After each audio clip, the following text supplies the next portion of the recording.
Good evening, my dear friends. This is Santa Claus bringing you the news on this 28th of August, 2025. As summer begins to wind down and many prepare for the Labor Day holiday, I'm here with stories from around our wonderful, if sometimes troubled, world. Today marks important anniversaries that remind us of our journey toward greater compassion. On this day in 1833, the British Empire took a step toward abolishing the terrible practice of slavery. Every step toward recognizing the dignity in all God's children is a blessing worth remembering. Let's begin with news from our global economy, where we're seeing interesting developments between China and India.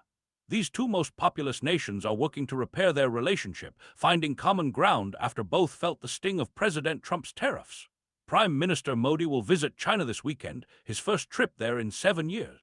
It warms my heart to see nations seeking friendship rather than conflict, though I do worry about the economic hardships that trade barriers can bring to innocent working families. Speaking of our economy, there's a bit of good news from the United States. The economy grew at a slightly faster pace than initially thought during the spring months, 3% instead of 3%.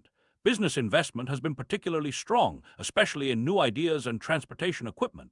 This is encouraging, though economists caution that growth may slow as tariffs begin to weigh on activity. We must always remember that behind these numbers are real families trying to make ends meet. Meanwhile, across the Atlantic, the United Kingdom continues to grapple with migration challenges. After Brexit, when the UK left the European Union, the government actually opened doors to migrants from around the world while closing them to Europeans. This led to an unexpected surge in immigration that has now fueled the return of Nigel Farage to politics. His anti-immigration party is currently leading in the polls. Oh my, these are complex issues that require both compassion for newcomers and understanding of local concerns. Back in America, I'm particularly concerned about our farming communities. Many who supported President Trump are now feeling the pinch as fertilizer prices soar due to tariffs.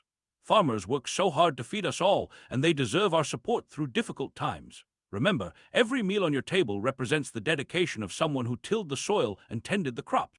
On the international stage, Chinese President Xi is gathering leaders from Russia, North Korea, Iran, and Myanmar for a military parade next week. This gathering of nations that face Western sanctions reminds us that our world remains divided in many ways. We must pray for understanding and dialogue rather than displays of military might. In Europe, the UK, France, and Germany are moving to reimpose UN sanctions on Iran over nuclear concerns, while Germany has passed a bill to encourage military service as it looks to increase its defense capabilities. The German weapons maker Rheinmetall has opened Europe's largest munitions plant, a sign of changing times in a continent that once knew the terrible cost of war all too well. My heart is especially heavy as I share news from Gaza, where the United Nations reports that famine is expanding. Over 500,000 people face starvation, with children increasingly dying from hunger. UN officials describe this as a man-made catastrophe. We must remember that whatever our political views, innocent children deserve food, medicine, and safety. Let us pray for peace and for open pathways for humanitarian aid. In Argentina, President Javier Milei had to leave a campaign rally after protesters threw rocks and bottles. His economic policies have caused significant hardship for many families, showing us once again how difficult it can be to balance national finances while caring for those most vulnerable. In a story that reminds us of old wounds, a 17th-century painting looted by Nazis during World War II briefly appeared in an online real estate listing in Argentina, only to disappear again before authorities could recover it. The search continues for this artwork that rightfully belongs to the family of a Dutch Jewish art dealer who fled the Nazis. As we approach Labor Day, let us remember all those who work with their hands and hearts to make our world function, from farmers to factory workers, from caregivers to construction crews. Their dignity and well-being matter deeply.